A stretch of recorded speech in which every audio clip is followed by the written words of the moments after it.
This morning, the need for food assistance continues to grow as federal workers go without pay and food stamp programs have run out of funds due to the shutdown. Plus, temperatures are going to warm up slightly today. The full forecast coming up.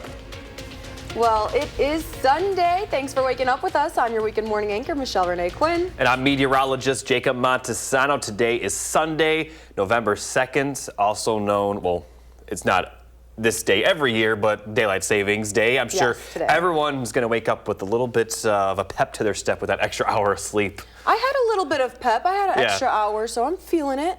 But, you know, when you look outside, it's not just sunny. Tell us what you see. You know, this is the first time that we can actually, oh, look at that. Still kind of in that fall spirit, Halloween spirit, I should say.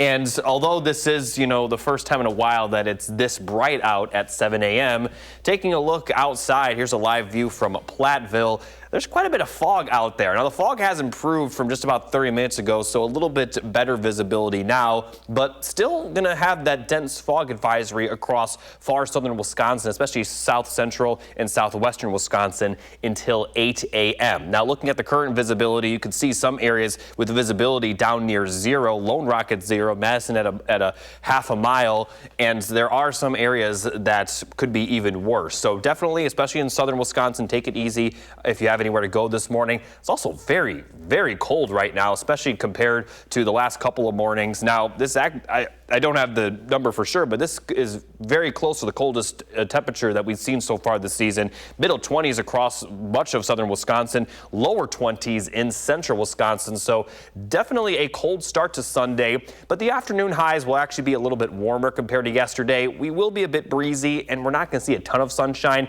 a little bit more sunshine compared to the almost completely cloudy skies that we saw yesterday. So it may feel a little bit warmer, but still not super great. But again, these temperatures that we're going to see this afternoon are not too far off from normal. So these are just kind of the conditions that we should come to expect, but it will warm up for the work week coming up. So I'll have more details on that a little bit later. Thanks, Jacob. We'll be checking in shortly. As the government shutdown continues, Governor Evers has declared a state of emergency and a period of abnormal economic disruption amid the government shutdown. He cites the uncertainty around food assistance.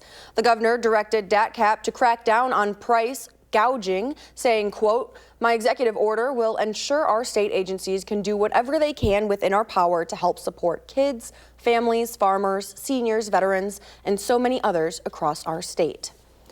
This morning, President Trump will return to the White House after 2 nights at Mar-a-Lago. You're taking a live look now at the White House on day 33 of the government shutdown. SNAP benefits expired yesterday, and some airports were backed up due to shortages of workers. CBS News' Christian Benavides brings you the details. Long lines at food banks across the nation over the weekend. Hundreds of cars lined up near Atlanta and outside NRG Stadium in Houston. This is what it looked like in Los Angeles. The food pantry network is out there. You know, they're feeling it. Believe me, we had a call 2 days ago. They're seeing the demand. As the government shutdown enters its 5th week, funding for SNAP benefits has run out. 2 federal judges have ordered the Trump administration to tap into emergency funds. The administration asked the courts to clarify how to legally fund SNAP as soon as possible. One federal judge said full payments must be restored by Monday or partial payments on Wednesday. When you talk about SNAP, you're talking about largely Democrats, but I'm president. I want to help everybody. Air traffic has also taken a hit, with delays and cancellations mounting as air traffic controllers go without pay. With no apparent end to the shutdown in sight, President Trump is now calling on Republicans to use their Trump card to get rid of the filibuster. But a spokesperson for Senate Majority Leader John Thune says there would be no change in Senate procedures. Democrats want funding for Affordable Care Act tax credits, but Republicans want to open the government before discussions take place. Christian Benavides, CBS News. In more local news, Madison police are investigating after shots were fired on the west side. Police say it happened early yesterday morning on Strathmore Lane, just south of the Madison Ice Arena. One house was hit, causing some damage. Police found multiple casings around the area and say the home was occupied at the time of the shots fired. No one was injured and no suspects are in custody at this time. Again, the investigation is ongoing. Janesville officials are investigating after a crash left an ambulance on its side yesterday afternoon. This at the intersection of East Milwaukee and North Harmony Drive. Occupants in the vehicle were taken to nearby medical facilities. Because the crash involved a city emergency vehicle, State Patrol was requested to help with the investigation, and there have been no charges or citations issued so far. Wisconsin Eye is our state's version of C-SPAN, and it's facing funding challenges. WisEye says it needs $1 million to continue its mission of government transparency over the next year. If it doesn't meet that goal, Wisconsin Eye could be forced to reduce staff, scale back that state capital coverage, and even potentially shut down completely. WisEye provides live, unfiltered access to state hearings, press conferences, and more. In the recent state budget, WisEye was offered a no-strings-attached, dollar-for-dollar match of up to $10 million to build a permanent endowment. The organization has 8 months to raise the matching funds from donations. On this week's For the Record, our Ellie LaLiberte sat down with the organization's president to see what would happen if the network was no longer at the Capitol. The biggest losers are those who care most about the inputs and outcomes of state government. So I would put on that list the commercial news media, advocacy organizations around the state, and the people of Wisconsin, because you will not have the opportunity to see as many public hearings as they occur. You would not essentially hear the voice of the people. The $1 million is an annual budget which WisEye has not increased in 4 years. This program is unique, Wisconsin being one of just a handful of states with a service like this. You can hear why WisEye says it's a key point in democracy, plus what the Marquette Law School poll director says people can expect from that conversation, and learn about the bills making their way through the legislature right now. That's all right here this morning at 10:30 on For the Record with host Ellie LaLiberte. An order requiring election officials to verify the citizenship of all 3.6 million Wisconsin voters is on hold. Earlier this month, the state Justice Department sought the stay while it appeals the case, which stems from a suit 2 suburban Milwaukee voters filed in August of last year. Wisconsin law already requires voters to certify that they are U.S. citizens. It does not, however, require election officials to obtain proof or require voters to present any. It's literally not possible to have a system that makes it absolutely impossible for non-citizens to register and vote. Taken literally, this would require at least an overhaul of every voting system in the country, and quite possibly make it impossible to have such a system at all.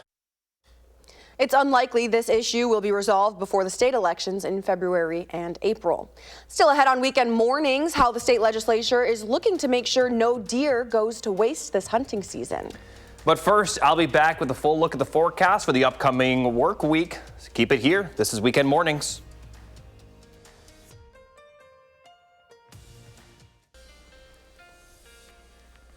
Welcome back. Here's a look at the 3 things you need to know. We're going to see some showers later tonight, only for some, with milder temperatures for the work week. By this time next week, though, we are going to see much colder temperatures, and it's certainly going to feel like winter once we get to Sunday and Monday of next week. So looking at the cloud cover and rainfall forecast for today, a mix of clouds and sun. At some points, we'll see mostly cloudy skies, and then other points we could see mostly sunny skies. And then as we get toward the overnight hours, we'll see more cloudy skies move into the area, bringing in the chance of some showers, especially for central Wisconsin. And it will mainly stay north and northeast of Madison. Could bring in some light showers for Dane County, but areas south and southwest, very unlikely to see the rain. And this is mostly going to occur early in the night, because once we get closer to sunrise Monday, in fact, once we do get to the sunrise hour, we are going to see completely clear skies across the area, and that will continue for pretty much the entire day tomorrow. So for today, we'll have highs near 50, upper 40s, low 50s. Southwest Wisconsin will see a little bit more sunshine, which may allow the temperatures to rise a little bit more. Overnight lows won't be quite as cool, despite the fact that we will see clear skies once we get to Monday morning. We'll have lows near 40, and then for Monday afternoon, it's actually going to be pretty comfortable. Middle to upper 50s are expected with plenty of sunshine, and we're going to continue to be dry and fairly mild for the next couple of days after that. Upper 50s Tuesday, middle 50s again Wednesday and Thursday, a little bit more cloud cover Thursday, and Thursday night there's a very good chance of rain, and we're going to continue to see the chance of rain for Friday and next weekend, and that will begin to lead to some cooler temperatures once we get towards this time next week. We're talking about highs only near 40 and maybe lows in the middle 20s. And with that chance of precipitation, could even see some snowflakes during the overnight hours. Now, a lot can change between now and then. We're certainly not expecting any accumulation, but it's definitely worth pointing out that we definitely could see our first snowflakes of the year by next weekend at times. All right. Thank you, Jacob. We'll be checking in again later. Now to more Capitol coverage. A bill is being heard that would expand access to Wisconsin's DNR deer donation program. It's been around for 2 decades, allowing hunters to donate deer to be processed and distributed to food pantries across the state. How it works is it would allow meat processors to give out donated gift certificates to hunters in exchange for their deer. Now the goal is to encourage more hunters to use their extra tags to provide more meat for local pantries. In Lodi, food processor staff say they see around 30 to 40 deer donated during hunting season. We're really excited to be part of the program. We have for probably, my dad's had the meat market for over 30 years, and so anytime they've done it, we've always been a part of it. And we've given a lot to local food pantries who really like it and like that kind of meat this time of year. Only deer legally harvested in central and southern farmland zones would be eligible. Schuster's Farm commemorated the end of Halloween in a smashing way with their pumpkin destruction event. Participants were invited to chuck, bowl, and destroy as many pumpkins as they wanted to properly ring in the holiday season. People could smash them in batting cages or throw them as far as they could. Sarah Schuster, daughter of the owners and full-time manager, says it's a great chance to get your frustrations out on the pumpkins instead of other people. Plus, all that smashing comes with an agricultural benefit. Anything goes on Pumpkin Destruction Day. It's the one day a year where destroying pumpkins is actually okay, as people get frustration out and have some fun. And pumpkins are also great fertilizer for the growing season next year, and wildlife coming to eat them as well. Pumpkin destruction yesterday marks the last day Schuster's is open for the season. They'll open again next year.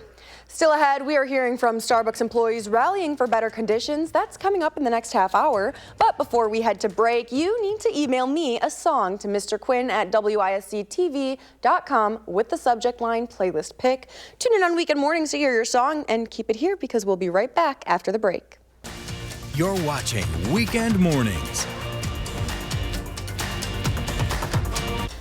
Welcome back. I'm sending it right over to my unofficial baseball expert this morning, Jacob's Talking World Series.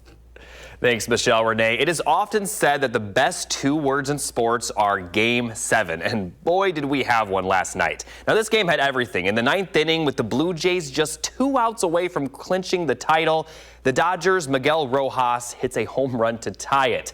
Then in the bottom of the 9th, the Blue Jays had the bases loaded with 1 out, which led to a forced play at home where the Blue Jays runner was about that much away from being safe. And if he was safe, the Blue Jays win.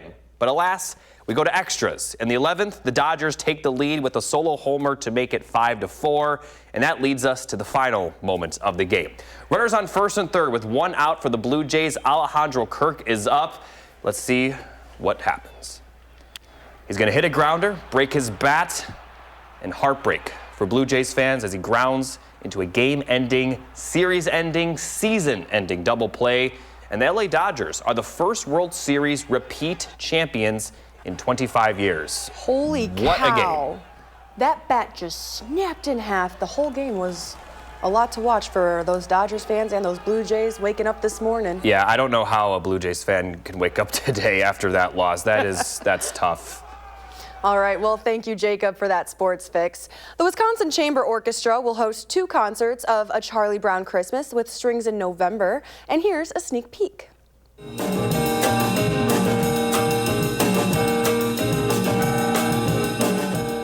The orchestra will be playing alongside Madison-based piano trio Mr. Chair, who you just listened to, and members of the Madison Youth Choirs. But we'll be playing the A Charlie Brown Christmas album by Vince Guaraldi, and we arranged it for full string orchestra. So it's the full album, front to back, in our own arrangement, and then adding a complete string section with a few surprises here or there. The shows are on November 29th at 3 and 7:30 at the Orpheum Theater. Tickets range from $25 to $65. You can get tickets at wcoconcerts.org/Charlie Brown. Now to today's morning motivational quote from Joseph Campbell. Find a place inside where there's joy, and the joy will burn out the pain. There you go. Let that joy shine through, and thanks for tuning in. You're watching Weekend Mornings. We've got more news next, so don't go anywhere. We'll be right back.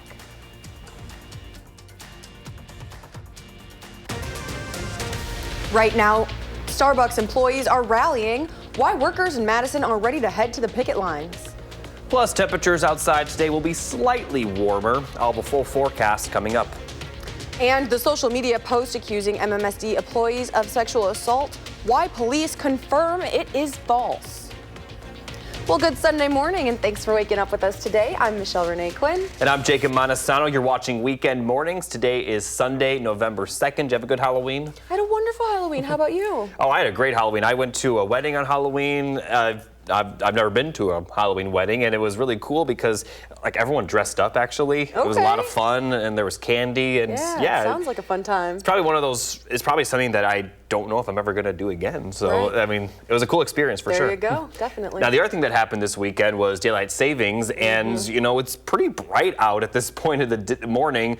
Not as the sun was at this point yesterday was just like barely coming up above the horizon, but now we're pretty bright. And looking outside at Platteville, we were foggy a little bit earlier in the morning. We still are foggy for some areas, but at least based on this tower cam, doesn't look too bad right now. And we are going to continue to see the fog get better over the next hour or so. Still a dense fog advisory until 8 a.m., so it is going to expire soon, but we still are seeing some very low visibility in spots. This does include Madison with a visibility at 1/4 of a mile, but visibility near zero for Lone Rock. And Platteville, it still has a visibility of 0, but as I showed from the tower cam, doesn't look too bad for you folks. Now, temperatures very cold out there. 20s for a lot of the areas. How about lower 20s? Near teens for places near Watoma, 27 in Madison, and those that aren't in the 20s are easily in the 30s, if not lower 30s. Now, although it's colder right now compared to yesterday morning, the afternoon highs will be a little bit warmer. Still pretty cool as we'll only see a little bit of sunshine, and we'll also see some breezy weather. So in general, not an ideal forecast, but still a little bit better than yesterday. And it's actually going to continue to warm up for the work week. I'll talk more about that coming up a bit later. And we'll be checking in shortly. Thanks, Jacob. We begin this morning with an update to that social media post accusing staff at White Horse Middle School of sexually assaulting a child. The Madison Police Department confirms that was false. The department says the allegations were not based on factual evidence and that they were distracting and potentially harmful to the investigation and people who weren't actually involved. A statement from the department says there is actually a significant amount of evidence that directly contradicts those allegations. Now to a rally outside of Starbucks in Madison, union baristas are asking for better pay and better work conditions. This as the company is preparing for their busiest time of the year. Our Tanasia Shaw was there and has more. No coffee! No contract! No coffee! Emily Swanson has been working for Starbucks for 4 years now. It is stressful. She's one of the leads over the union Starbucks Workers United Baristas. I am here. I want to fight for a contract for my coworkers. I am willing to give the time and the energy to make that happen. Starbucks employees and supporters say that they are rallying right now as a warning sign before they actually have to make a picket line. Just to let them know we're serious about what we have to do. We are willing to fight. We are wanting to deliver this message, and we are wanting to negotiate with Starbucks. We are hoping that this brings the negotiations back to the table. The union says they are asking for better staffing, better pay, on-site protection for baristas, and they are also asking to end what they call unfair labor practices. So the busiest part of our day with 4 or 5 people, which is not enough people to run our store efficiently or effectively. This rally is happening as the company is gearing up for the holidays, which is their busiest season of the year. We're just trying to show that the union we're willing to fight for a fair contract, especially before everything gets hectic. We just want to show that we are willing to fight before they come to the table, and that's like our main goal is for them to come speak with us. People should not be as stressed going into work as they are. People should not be physically having symptoms of anxiety and illness just because they have to come to work each day. The union says that Starbucks employees are in a tough situation. Most of them stay employed there because of their health care benefits and to help with tuition. So I would just say it's been a lot of stress that is very unneeded, especially during like the economy right now and everything, and how hard it is to go to the store. I have really appreciated the support of the union in our day-to-day operations. Reporting in Madison, Tanasia Shaw, News 3 Now. Oh my God. Tanasia, thank you. Yesterday's rallies were a part of national rallies with 60 cities participating. Now to a live look at the White House, where we're entering day 33 of the government shutdown. A federal judge ordered the Trump administration to tap into contingency funds. That's to continue paying for SNAP, the food assistance program that provides aid to 42 million Americans. More than 24 states sued the administration this week to keep SNAP funded. Roughly 1 in 8 Americans rely on SNAP. More than half of recipients are children and the elderly. Other nutritional and education safety net programs could also see funding lapses. All of this comes as the government shutdown approaches the 5-week mark. Republicans are urging Democrats to support a short-term spending bill that would reopen the government, but Democrats are pushing for an extension to Affordable Care Act subsidies they say are needed to lower health insurance premiums. The question now is how this will affect the 700,000 Wisconsinites who rely on SNAP to put food on their tables. We want to see relief as quickly as possible, but already, even before this lawsuit was filed, the process in place for preparing for SNAP benefits for November is behind schedule. And so what that impact will be remains to be seen. But the sooner we can get benefits to people, the better.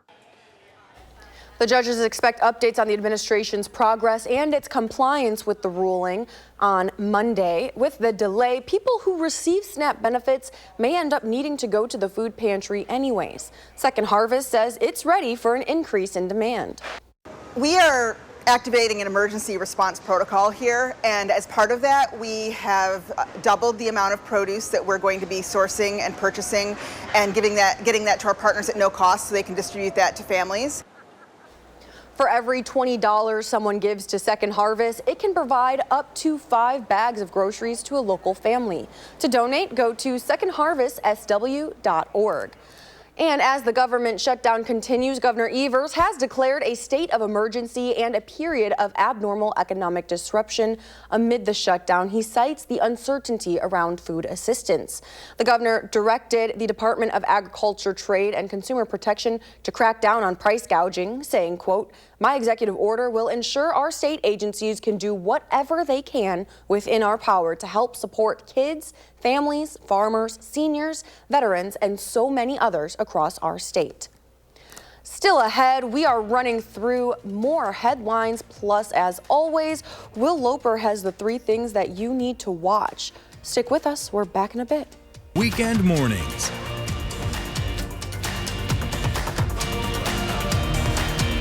Welcome back. In your health headlines this morning, the Food and Drug Administration says it's taking action to restrict the use of prescription fluoride in supplements. Now, the FDA's move follows a directive from the government's Make America Healthy Again Commission to assess the risk and benefits of the products. The FDA now says kids under 3 years old and older kids at low or moderate risk for tooth decay should avoid taking fluoride products like drops or tablets. The agency sent notices to several companies warning them not to market the products to kids in those groups. The FDA is also telling healthcare professionals it recommends against the use of fluoride supplements for these specific groups. And not maintaining your internal body clock can have serious consequences for your health. Keep this in mind as you're waking up on daylight savings. The American Heart Association says disruptions to the body's circadian rhythm may increase the risk of cardiovascular disease, obesity, type 2 diabetes, and high blood pressure. Circadian disruption happens when a person changes their typical daily sleep and meal times, which might be happening as you set your clocks back. Now we are going to send it over to Jacob Montesano live from our studio in Madison. Good morning.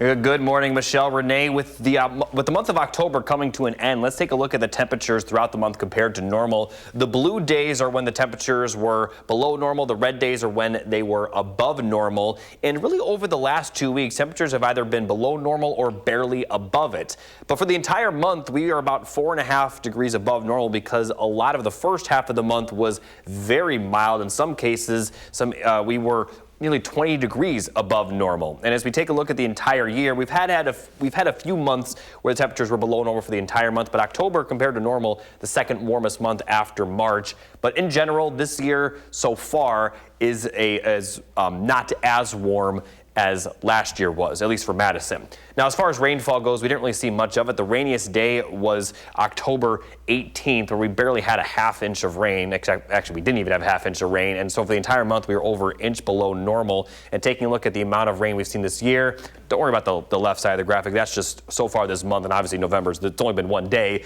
But for the entire year, we're over 3 inches below where we're supposed to be. So continuing to see some of that dry weather across the area. All right, so not too bad. You know, we'll see what November brings us. I mean, this is the time of year where it's not, the end of the world if we're really dry, because the growing season is pretty much over. So. Okay, so the farmers will be all right. Yeah, I mean, we do want to see a little bit more rain. We do have more rain toward the end of the week, but we've been very dry for about 2.5 months now. So. Wow. All right.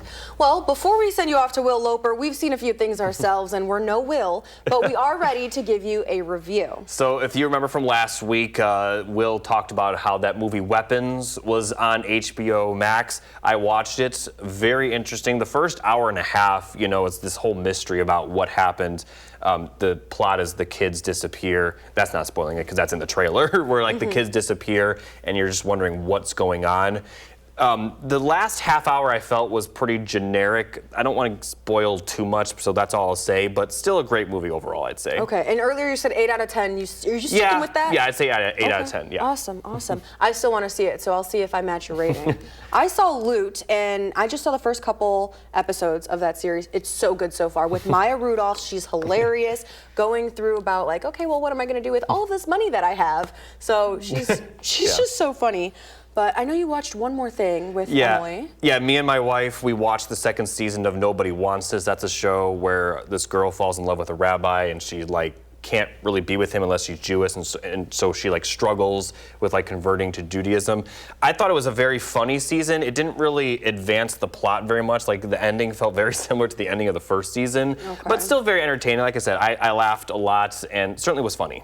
All right, well, there we go. And we're not going to hold you guys up any longer. Here's today's 3 things to watch with Will Loper.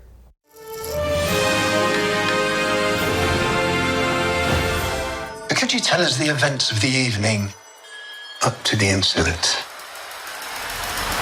Indulge in high drama with Hedda, newly streaming on Amazon Prime Video. Hedda? Yes? This is what you wanted, isn't it?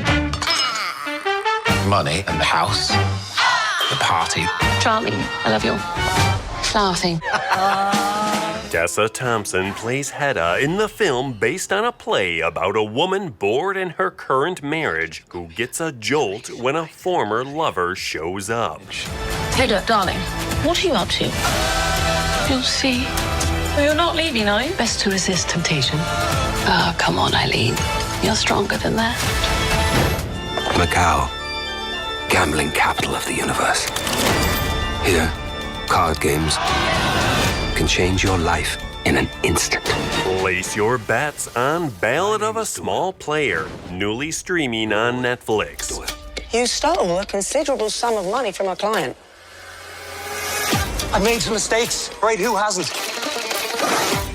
You have 24 hours. Colin Farrell plays a gambling addict who finds himself in over his head in Macau. Just give me one more hand. I can pay you. Things happen here. We don't really talk about it. And if you're looking for scares, check out It, Welcome to Derry, newly streaming on HBO Max. Some bears come. Based on the Stephen King novel and acting as a prequel to the 2017 film It, the show follows the disappearances of children that occur in a small Maine town. What is that? Those are the 3 things you need to watch, and this is Will Loper for Weekend Mornings. Time now, 7:42. Still ahead, our new sports anchor, Kay Racine, brings you this weekend's morning sports fix.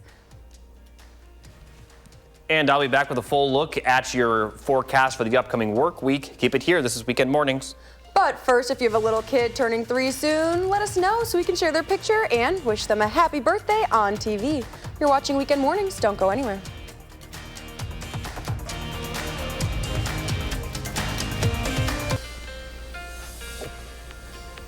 Welcome back. Here's a final look at the 3 things you need to know. Showers are expected for some later tonight with milder temperatures for the work week, but then we will see those temperatures drop back down by next week and especially next Sunday. Now looking at this Sunday's cloud cover and rainfall forecast, we'll see a mix of clouds and sun.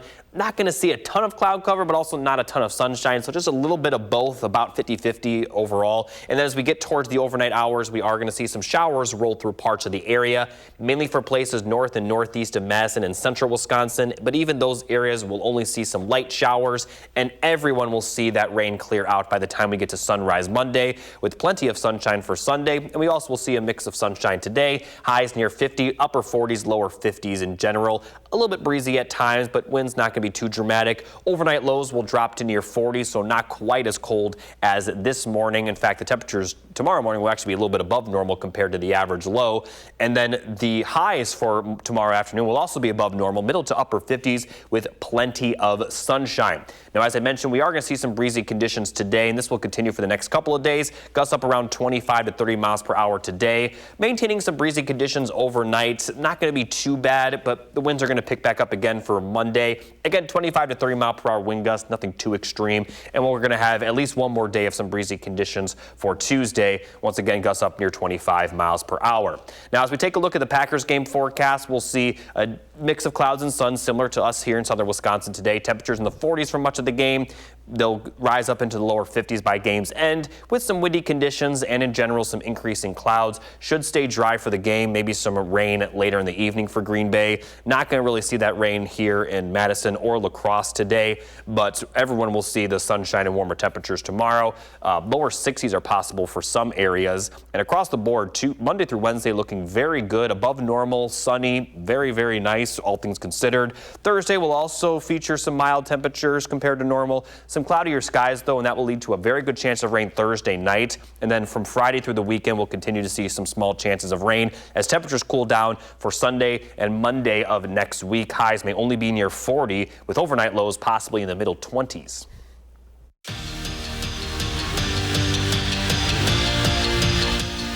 What a way to finish off rivalry week at Wisconsin. A border battle doubleheader on the ice. We start with the men who their last time out snapped a 5-game losing skid against the Gophers. Not to mention Bucky trying to preserve their undefeated season. Scoreless 8 minutes into the first period, but not if Quinn Finley has to say anything about it. 19 lights the lamp. Remember last year he led the nation in scoring for the first half of the season, and later Wisconsin would add to it.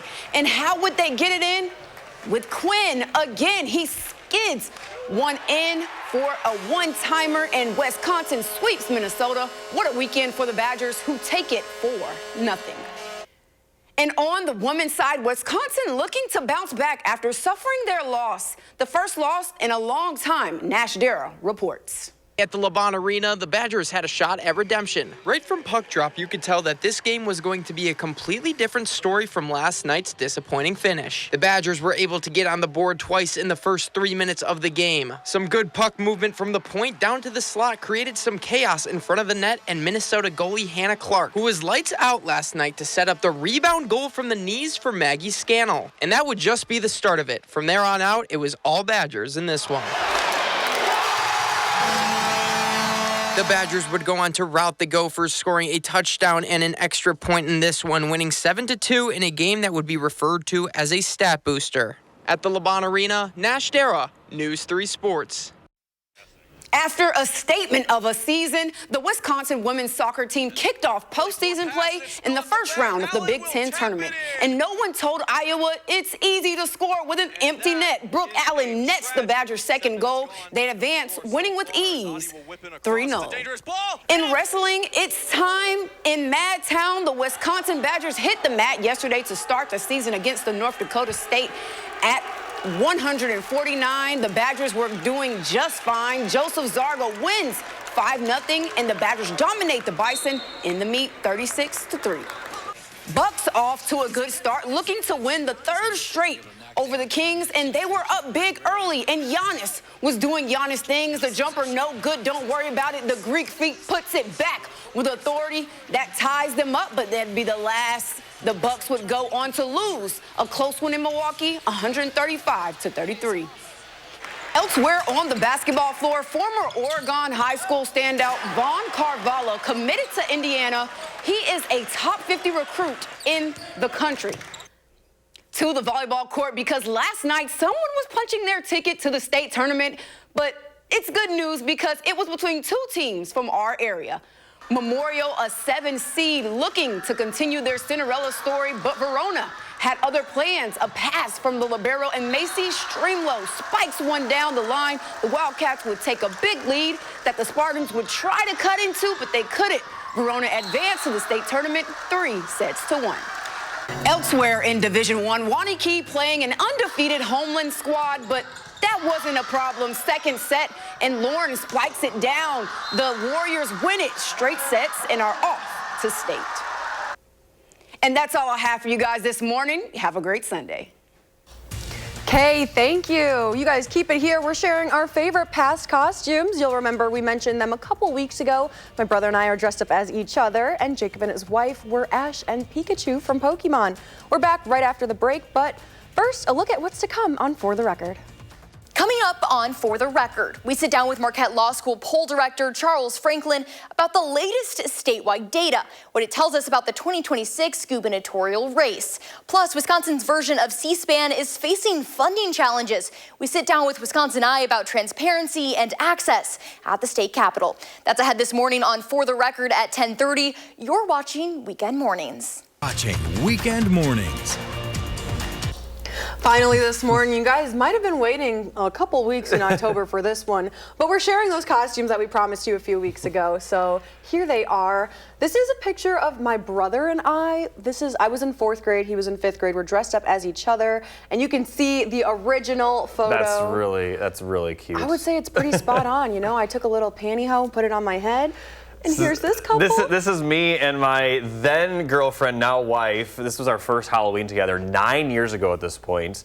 And I'm Ash and she's Pikachu. And these costumes are custom made by Emily. So very good. They're just very good putting it all together, because I don't know, for those of you that don't know, at least with Ash, obviously Pikachu is an animal, so it's hard to be exactly, but that is exactly Ash's outfit. It is his costume. So it's really cool. Now, I know that you guys just went to the wedding on Halloween, so you guys just had your Halloween together. Yeah. One of the first ones. That's so cute how it kind of like all around about, and now you're married. Yeah, so. it's kind of crazy that we're approaching our 10-year dating anniversary. Wow. Not wedding anniversary, obviously. 10 years of being together is a long time, so hopefully that marriage 10-year will make it there. Fingers crossed. I think it will. I think so too. Say that. I think so too.